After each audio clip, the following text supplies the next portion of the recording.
प्रेम से बोलिए सदगुरु साहिब जी की जय हो। सतनाम साहिब। हे साहिब, आपका अनंत अनंत शुक्रिया, अनंत अनंत आभार। साहिब जी आपकी सर्वदा ही जय जयकार। आदरणीय सर्व संतों की जय हो। उपस्थित आदर के योग्य सभी जीवात्माओं को मेरा नमन। सतनाम साहिब। हम सब में बैठे परमपिता परमात्मा को शत शत नमन। डोली पाल की और जनाजा सब कुछ तो है लकड़ी का। कहते हैं डोली निकाली जाती है। पहले के ज़मानों में जब शादियां हो जाती थी ना, आजकल तो कारों में लोहे के पिप्पे में बिठा के भेज दे मैं लड़की ने घर पे। पहले डोली उठाते थे। चलो रे डोली उठाओ कहार पिया मिलन की रुत आई। चलो रे डोली उठाओ कहार पिया मिलन की रुत आई। पहले तो कई कई दिन लगते थे उस डोली को घर वापस ससुराल में पहुंचते पहुंचते तक। और आजकल तो गाड़ियों में बिठाया जी, पहुंचा दी। बस घर के नुक्कड़ तक भी मसाए जावे घर के लोग, वहीं से टाटा बाय बाय हो जावे। और वो बालक भी 5 मिनट भी आंसू नहीं बांधा ले, बस जाने ने तैयारी था बस अपने ससुराल में लड़की, है ना। और पहले तो लड़की वो महीनों महीनों वो जब तक वो चलता था ना, 3-4 दिन तक वो काफिला, तब तक बेचारी अपने मैके वालों को याद कर करके ही रोती रहती थी। इसीलिए पहले पता है क्या कहा जाता था, डोली उठना और अर्थी उठना बराबर माना जाता था। अब देख लो ना, जैसे डोली उठती है ना, अब गाड़ियों में मिनट में चला जाता है बंदा। अर्थी भी सेम वही चीज हो चुकी है। अर्थी का भी क्या हो चुका है, शवाइनी करके बाहर आ जाती है, उठाते हैं और ले जाते हैं झट से। नहीं छोड़ के आते ना लोग, गाड़ियों में बैठ बैठ के शमशान घाट में पहुंचते हैं धीरे धीरे टमक टमक करते करते। और वहां पे भी जाके ना घड़ी देखते रहते हैं, भाई वार होगी, दुकान पे जाना था थोड़ा जल्दी कर ले, भाई मेरा काम रुक रहा है, मेरा तो वो प्रोजेक्ट डिले हो जाएगा तेरे चक्कर में, इसने भी आज ही मरना था। वहां पे भी जाके घड़ी देख रहे हों।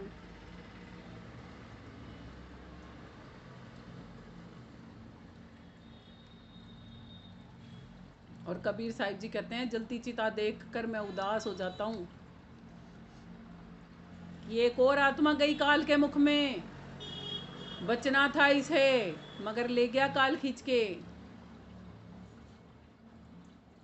जलती चिता को देख कर हुए कबीर उदास। कबीर साहिब जी तो उदास होते हैं और लोग अपना टाइम देख रहे होते हैं। इसने भी आज ही मरना था, इसने भी और कोई दिन नहीं मिला मरने के लिए भी। जड़ तो उसके हाथ में थी मौत रानी कि भाई थोड़ी देर बाद आ जाती लेने, अगले का प्रोजेक्ट रुक गया बीच में, है ना। भाई तेने इतनी प्रोजेक्ट की चिंता थी तो मुर्दे की लाश पे आने की किसने कही थी, तेरे के क्या जरूरत थी, अपना काम ही निपटा लेता ना। वो भी जरूरी था, जाना तो पड़ेगा ही, अब कोई मर जाए तो क्या करें, बिना जाए भी नहीं सकता। अरे जगत दिखावा छोड़ दो, इस जगत दिखावे में कुछ नहीं रखा। पलटू साहिब जी इसीलिए कहते हैं, जगत हंसे तो हंसन दे, पलटू हंसे ना राम। अरे लोक लाज कुल छोड़ के और कर लो अपना काम। जिसने भक्ति धन कमाना हो ना, और कोई मर जाए तो भक्ति करके जाओ, उसका जनाजा वहीं मिलेगा टिका हुआ, तुम्हें जाएगा नहीं, आगे सरकेगा नहीं, क्योंकि तुम भक्ति में बैठे हो। जब तक अगर तुम्हारी हाजिरी लगनी है ना, तो तुम भक्ति करके जाना, तुम्हारी हाजिरी वहां पे दर्ज करवा देगा वो। हाँ, और संसारी किसी काम के लिए तुम रोकोगे ना, तो एक सेकंड भी नहीं रुकेगा कुछ भी। भक्ति में वो शक्ति है, ब्रह्मांड रोक सकती है। भक्ति में वो शक्ति है, प्रलय को भी रोक सकती है।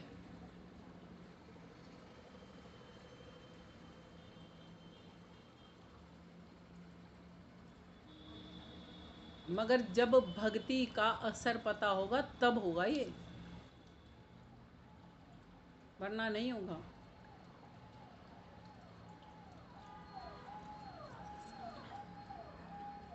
आगे साहिब कहते हैं,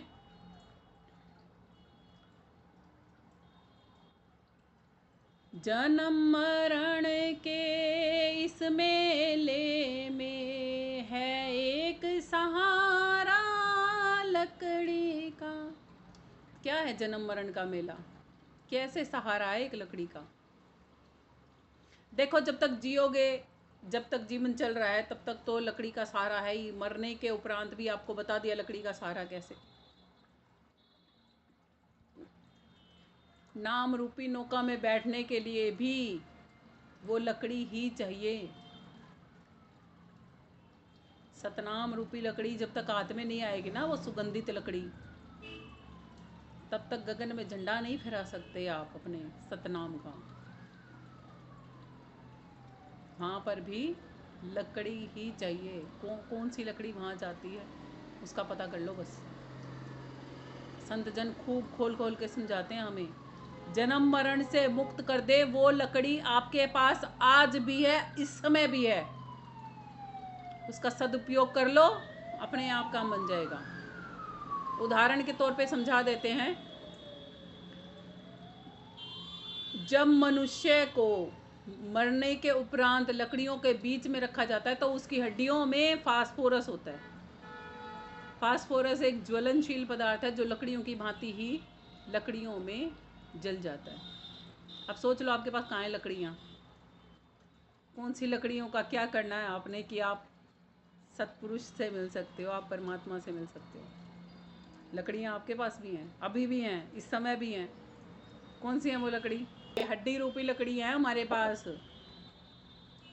है ना? हड्डी रूपी लकड़ियाँ हमारे पास। जन्म मरण के इस मेले में एक सहारा लकड़ी का, है ना? ये वो लकड़ी, ये 206 लकड़ियाँ वो लकड़ी हैं जो बार बार जन्म और मृत्यु के फेरे से भी छुड़वा सकती हैं। छुड़वा सकती है ना? कहते हैं ना, इस तन को इतना सुखा के जर्जर कर दिया, ऐसा लगता है लकड़ी का ढांचा घूम रहा हो। सुनिए ये बात, तो लकड़ी का पिंजर घूम रहा है ऐसा लगता है। तो ये लकड़ी का ही पिंजर है जी। इस पिंजर को जरा संभाल के यूज करो। ये लकड़ियाँ बहुत काम की हैं। कब तक काम की हैं? जब तक इसमें श्वास लेने वाला वो पंछी बैठा है ना, तब तक ये बहुत काम की हैं। काम आएंगी, काम आएंगी। क्या काम आएंगी? आवागमन से मुक्त करने के ये हड्डियां ही काम आएंगी।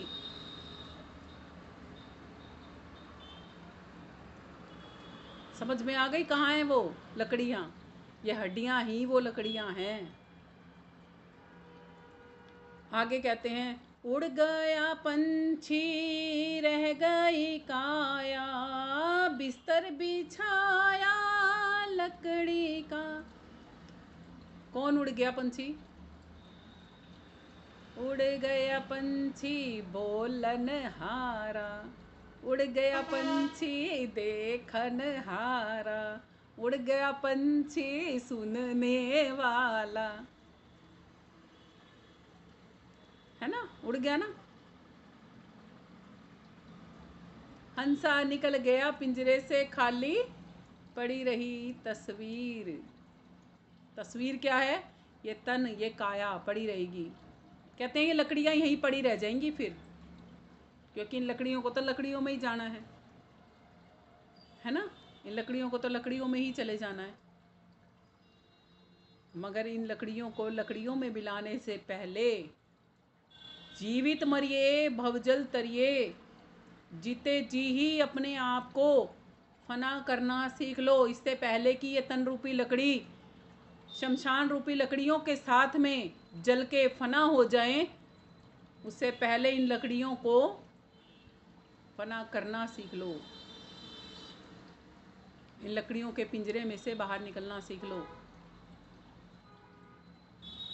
कहते हैं ना, वह बोलता कित गया नगरिया तज के, दसों दरवाजे जो के त्यों ही, दसों दरवाजे जो के त्यों ही, कौन रहा गया भज के रे, कौन रहा गया भज के। भज के का मतलब है भाग के कहाँ चला गया, पता ही नहीं चला किसी को कब निकल के चला गया। घरों में, परिवारों में हम सब रिश्ते नातों में बैठे हैं, कोई किसी की पत्नी, कोई किसी का पति है, कोई किसी की माँ, कोई किसी का बाप है यहाँ पर, मगर जब जाएंगे ना तो शरीर यहीं पड़ा रह जाएगा, जिसको माँ, पत्नी, बाप या पति, जो मर्जी कहते हो आप। जो गया उसको कभी देखा नहीं था। ये सत्संग उन्हीं के लिए है जो जाने से पहले खुद को देखना चाहते हैं। ये सत्संग उन्हीं के लिए है जो जाने से पहले अपने लोगों से सही मायने में मिल जाना चाहते हैं। उनके लिए नहीं है ये जो काया से ही जुड़े रह जाते हैं बस। साहिब यही समझाना चाहते हैं कि इससे पहले कि ये पंछी उड़ जाए और बिस्तर बिछ जाए। बिस्तर कौन सा है? लकड़ी का। क्या लेके आई जाती है घर में? अर्थी लेके आई जाती है घर में। वो किसकी होती है? लकड़ी की ही होती है। और उस पर जो बिस्तर बिछाया होता है ना, वो फूस जो बिछाया होता है ना, बांस के जो वो फूस बिछाए जाते हैं, वो भी लकड़ी के ही बने हुए होते हैं। अर्थी के ऊपर मुर्दे को रखने से पहले लकड़ी के ऊपर एक बिस्तर फूस का भी बिछाया जाता है। वो भी लकड़ियों का ही बना होता है। इसलिए कहा है बिस्तर बिछा जो लकड़ी का। आगे क्या कहते हैं? एक पलक में खाक बनाया, ढेर था बस लकड़ी का। क्या है कि जब जला दिया, एक पल लगा। एक पल क्यों कहा है? लगते तो 3-4 घंटे हैं एक मुर्दे को जलते हुए, मगर देखते ही देखते कब वो घर के लोग भी पता है कब तक खड़े रहते हैं वहां पर कई घंटे नहीं खड़े रहते घर के लोग, बस एक बंदा रुकता है वहां पर घर का। तो जब तक वहां पर रुकते हैं, जब तक लकड़ियों में जो आग लगाई होती है ना, और मुर्दा उस आग को पकड़ लेता है और लकड़ियों की तरह वो भी जलना शुरू कर देता है ना, तब घर के सब रिश्तेदार जो गए होते हैं ना तमाशबीन बन के, सब वापसी आ जाते हैं।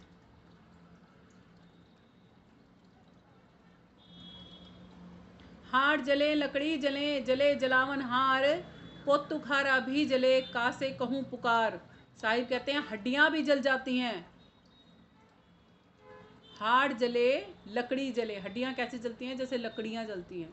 जले जलावन हार, वो भी जल जाएंगे एक दिन, जो जलाने के लिए आज वहां गए हुए हैं उन मुर्दाओं को। कब जल जाएंगे वो? जब वो भी मुर्दा हो जाएंगे तब वो भी जल जाएंगे। और कोत्तुखारा, कोत्तुखारा कौन है? जो लोग देख रहे हैं ना खड़े खड़े, आसपास में बड़े रिश्तेदार जाते हैं अंतिम विदाई देने के लिए, यार दोस्त होते हैं, कुनबे होते हैं, कबीले होते हैं, लोगों के पूरी की पूरी पलटन जाती है। जैसे शादी ब्याहों में जाती है ना, ऐसे पूरी की पूरी पलटन ऐसे ही जाते हैं वहाँ पर भी मुर्दे के साथ में। मगर मुर्दे को चिता के बीच में रखकर जैसे ही वो मुर्दा आग पकड़ लेता है और जलना शुरू कर देता है धू धू करके, सब जने उसको हाथ जोड़ते हैं, अंतिम विदाई देते हैं और अपने अपने घर वापस आ जाते हैं। और कुछ तो आते ही भूल जाते हैं, कुछ 10-15 दिन में भूल जाते हैं, कुछ महीने में भूल जाते हैं, कुछ 2 महीने में भूल जाते हैं। जिस घर में वो मातम होता है वो भी 1-2 साल तक याद रखते हैं, फिर धीरे धीरे उनको भी भूल लगने लग जाती है। एक माँ ऐसी होती है जो खुद मर जाती है मगर भूल नहीं पाती। इसलिए कहा जाता है 9 महीने गर्भ में रखना, फिर उसको जन्म देना और फिर उसको पालना। धरती पे माँ साक्षात परमात्मा का रूप होती है। जैसे श्री कृष्ण जी ने कहा ना, तूने क्या बनाया था जो तेरा नष्ट हो गया। हाँ, उस माँ ने वो अपनी कोख में से बनाया था जीव जो नष्ट हो गया। भले ही उस माँ ने शरीर बनाया था और वो भी परमात्मा ने बनवाया था अंदर में, जन्मदात्री तो वही कहलाती है माँ, इसीलिए कहा जाता है। वो पीड़ा, वो कष्ट वो माँ ही झेलती है। और परमात्मा की दया देखो, फिर वो उस माँ से ही उसका पालन पोषण कराता है। पिता के स्तनों में दूध नहीं उतारता वो, कि ले माँ ने इतना झेल लिया, अब थोड़ा बहुत कष्ट बाप को दे दो। वो ममत्व, वो क्योंकि उसने पैदा किया, उसके अंदर में वो ममत्व है, वो अपनापन है, इसलिए वो वहीं से ही उसके लिए दूध का भी इंतजाम वहीं से करता है, उसका अंश है, लाता है वो। और मोर किसकी छपती है? पिता के नाम की मोर छप जाती है पीछे। हमारे साथ भी ऐसा ही हो रखा है, हमारा सत्पुरुष कोई और है, हमारे ऊपर मोर किसी और की। हमारे ऊपर मोर इस समय काल पुरुष की है। काल पुरुष की दुनिया में पड़े हैं भाई, काल पुरुष की मोर है अभी तो।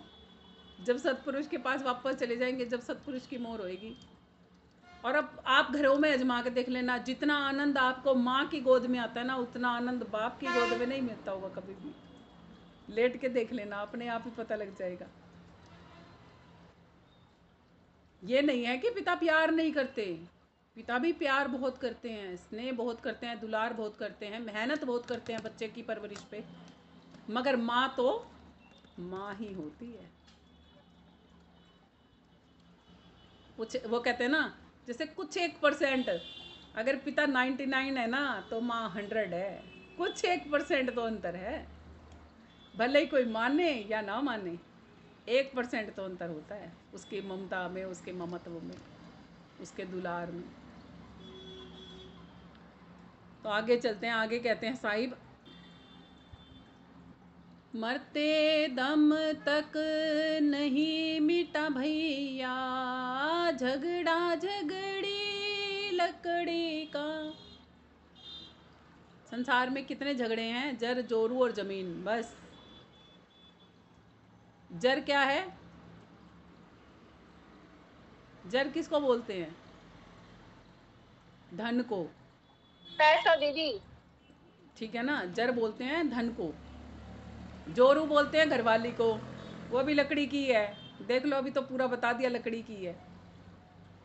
और जमीन भी, जिस जमीन पर बनाओगे तो किससे बनेगा वो मकान? वो भी लकड़ी का, लकड़ी का यूज होएगा ना सामान।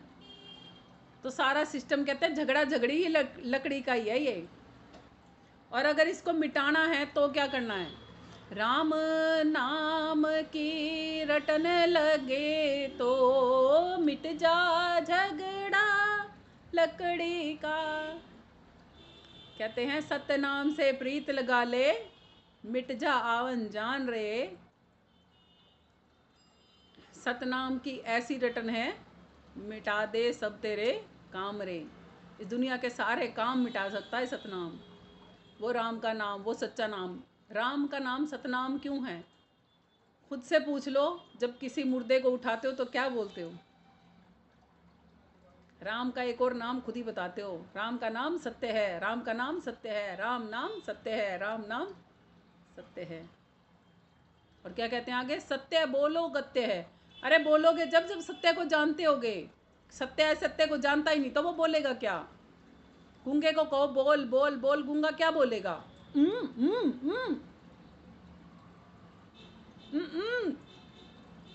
बोलेगा क्या गूंगा?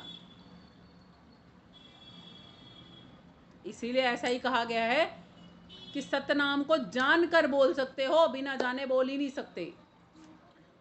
और जो जान जाते हैं वो वैसे ही नहीं बोलते, क्योंकि हीरा तहां ना खोलिए जहां कुजड़ों की हाट। जहाँ सारे गूंगे बहरे हो ना, वहाँ पर अपना ही अपनी बोलने का, आपका बोल कोई काम नहीं आने वाला। अब आपको सामने वाला पता है बहरा है भाई, वो आपकी बात सुनेगा ही नहीं, तो आप बोलते रहो, कितना बोलोगे कितना बोलोगे, आपकी जुबान थक जाएगी ना। पलटू साहिब जी ने बढ़िया बताया है, कहते हैं हीरा तहाँ ना खोलिए जहाँ कुजड़ों की हाट, बंद हो चुपके मोटरी और लागो अपनी बाट। कहते हैं इन गूंगे बहरों की बस्ती में है ना, चिल्ला चिल्ला के बोलने की कोई जरूरत नहीं है। आगे चलते हैं, आगे कहते हैं, क्या राजा क्या रंक मानुष संत, अंत सहारा लकड़ी का। कहते हैं सबने यहाँ से जाना तो उस मृत शैया पर ही है, अंत में सहारा तो वो लकड़ी है। क्या राजा क्या रंक, संत हो, मानुष हो, भिखारी हो, कोई भी हो, सबको उसी पे जाना है ना। इसीलिए कहा जाता है एक सिंहासन चढ़ चला एक बांधा जावे जंजीर। वो कैसे है? यहाँ तो सब उस लकड़ी की शैया पर ही दिखेंगे जाते हुए, उसके बाद वो कौन सा सिंहासन पे गया है और कौन जंजीरों में बंध के गया है, वो मैटर कर्मानुसार करता है कि आपने जीवन पर्यंत संतों जैसे कर्म किए हैं, आम मानुष जन जैसे कर्म किए हैं, राजाओं जैसे कर्म किए हैं, कैसे कर्म किए हैं, उन कैटेगरी में आपको आगे धर्मराज यमराज की जहाँ कचहरियाँ लगती हैं वहाँ पर भेज दिया जाता है और वहाँ से आपका पुनरावर्तन होना शुरू हो जाता है। इसीलिए कहते हैं अंत ही आरंभ है और आरंभ ही अंत है। जब हम पैदा हुए थे तब से ही हमारी मृत्यु का समय निकट आना शुरू हो गया था, और जब हम मर जाएंगे फिर से पुनः जीवन का समय शुरू होने लग जाएगा उनका, जो आज भी आवागमन के इस चक्रव्यूह से बचना नहीं चाहते। कहें कबीरा सुनो भाई साधो, ले ले तंबूरा लकड़ी का। कबीर साहब जी कहते हैं तंबूरा ले ले लकड़ी का। तंबूरा ले ले का मतलब क्या है कि उस रास्ते की तान पकड़ ले जिस रास्ते पर सतनाम मिल जाए, उस लकड़ी की, उस भक्ति रूपी लकड़ी को कस के पकड़ ले जिसके सहारे परमात्मा तक पहुंचा जा सकता है। तो आपको ये आज का लकड़ी के ऊपर सत्संग कैसा लगा? अपने अपने व्यूज़, सत्संग जो आपने सुना है अपने अपने व्यूज़ ज़रूर देना, इस पर कमेंट बॉक्स में कमेंट ज़रूर करना, और कुछ अनुचित लगा हो तो मुझे छोटा जानकर क्षमा कर देना। इसके साथ ही आज के सत्संग को हम यहीं विराम करते हैं। प्रेम से बोलिए सद्गुरु साहिब जी की जय हो। सतनाम साहिब।